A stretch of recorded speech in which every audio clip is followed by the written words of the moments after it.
Hey, dinner party leaders. I wanted to just, instead of putting on another meeting because we've gone to double services and we had the wedding on Saturday and we had lots of other stuff going on. I just wanted to share a little bit about what I'm thinking for the next season, maybe a couple of hints and pointers, rather than try and get everyone together and do another meeting. I just felt that was probably one meeting too many. So I just thought if you could listen to this for the next 5 minutes or so and just give you hopefully a little bit of a sense of where I think we need to go in this next season of dinner parties, which launches this Wednesday. And it's been really good having a break, and hopefully what it'll do is just create a bit more hunger for dinner parties and what people and how people want to be involved and connect. I've already seen on a lot of the WhatsApp groups I'm part of that a lot of people are complaining they haven't met for a while, so hopefully it should relaunch us with a real buzz. We're going to go change the style slightly, so we're going to do 3 dinner parties on, 1 off, 3 on, 1 off, and then that'll lead us up to the summer months.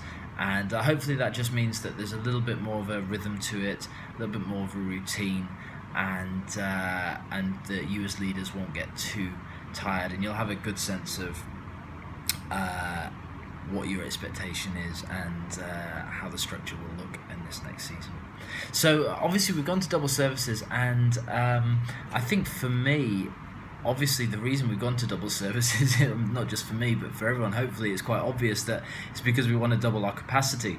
And currently we get between 260 to, well, our biggest Sunday has been Easter Sunday, which had about 350 people in the building at one time.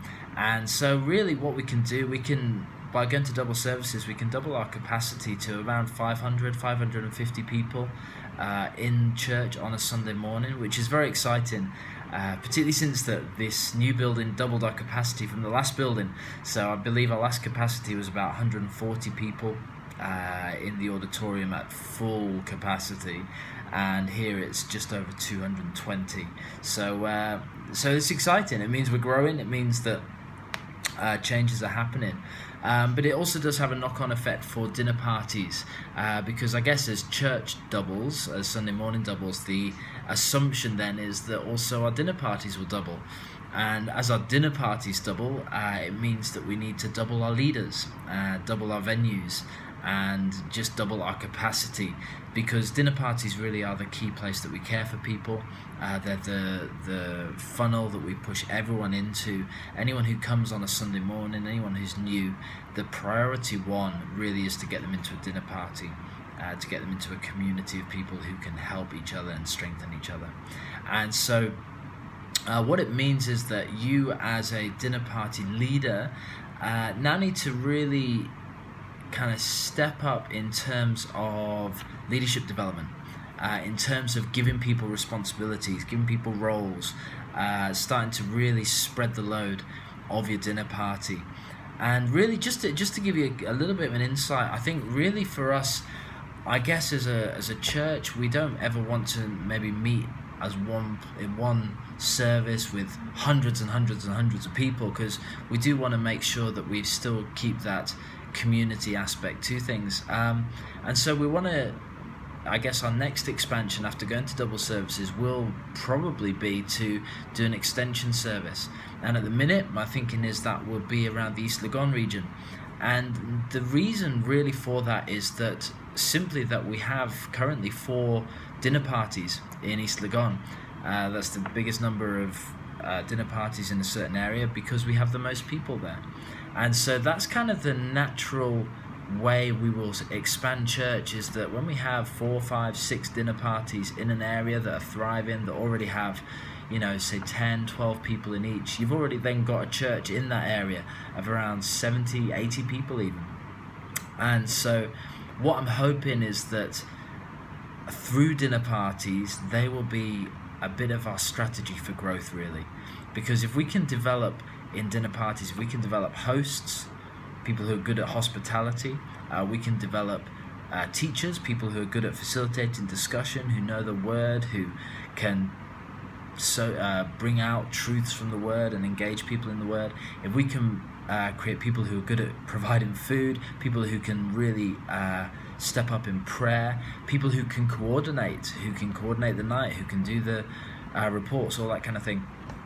Within that, you've got a church, you've got a church leadership, you've got teams, you've got all that kind of stuff. And so it really is the natural way that we're going to grow church. And so what it means is that we as leaders need to be starting to now develop leaders around us. And it means that on the night and in the run up to the night, it's not just you. It's involving other people, not necessarily everyone, but people that you've identified as having key skills that can be used in dinner parties. And so I'd encourage you to, it's going to take a little bit more preparation, because it's very easy for you just to turn up and do your thing, you know how it goes. But what it will mean is that when you get the notes, when you get the information for dinner party, it means that you have to plan who can actually run that discussion. It means you'll have to contact people in advance to provide food and that kind of thing. Just as a side note on the food, I know a number of people have said that they struggle to get their dinner parties to share the load of the food.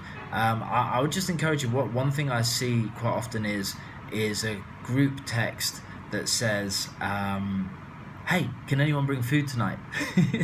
and that's probably not the best way to do it. I think the best way really is to do individual requests. So, text, hey, Kwame, we're going to do food this week. I'd love to ask you, could you provide the rice? Or could you provide the chicken? Or could you provide the drinks? And spread it out a bit more specifically that way, because not everyone can do it. Not everyone can afford it. And so it's a case, and also if you're quite vague and not making it personal, it's very easy for people to hide and not engage with that. So with anything like this, but I would encourage you, don't ever sort of put on the group saying, hey, can anyone? If you want someone to do it, ask someone specifically, because it gives them value as well.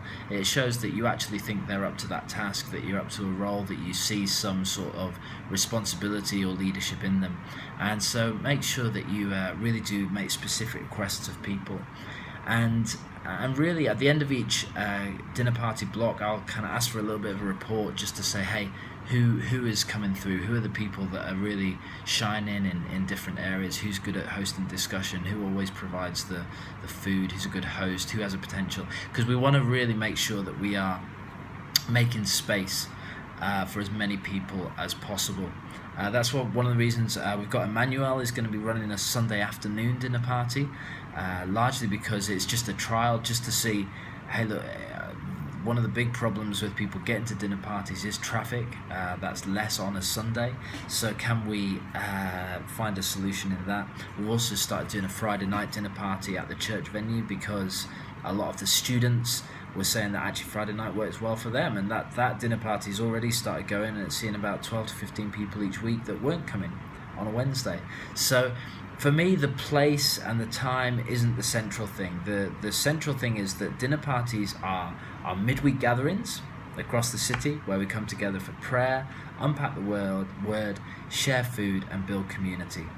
And outside of that, style really isn't too important. The time isn't really too important. The date isn't too important. The main thing is that we're finding communities across the city that pray, unpack the word, share food, and build community. And so that's really it. I don't want to take too much more of your time, because I've already gone to 8 minutes, nearly 9 minutes. And so I don't want to take too much of your time. But please, just to keep that central in your thoughts over the next few weeks of dinner parties, is to really start to spread the load now. Not be a one-man show, but to include others. It doesn't have to be everyone, just one or two people that you think, hey, I want to spread the load of responsibility. Try it out, see if they rise to it. My experience is often people will rise to it if you ask the big ask of them. And so make sure you give them plenty of time to prepare. We'll try and get the notes to you as quickly as possible. Iaco's been doing great at that, trying to almost on a Saturday night started asking for my notes in advance of the Sunday, so he gets a little bit of a sneak peek. But we'll try and get the notes to you as quick as possible. so that you can prepare people as much as possible. So don't ask people on the day to bring food. Try and give them a few days notice and that kind of thing. Even little rotas, get someone to organise a rota. Find the gifts in your group, find the talents in your group, because our biggest role as leaders is to help every person in our church find their fit, find where they work best in the life of the church. So thanks so much for everything you're doing. I'm really excited. I think this next season is going to be a season of great growth, and really dinner parties are our net to gather as many people as possible into community. So we're expecting it to grow, we're expecting expansion, and so be praying for it and be prepared for it, that we're not caught by surprise, but that we're ready to gather these fish that God wants to bring into our nets, and people that we want to really see grow in their faith in Christ. Thanks so much. God bless you. Have a great week. See ya.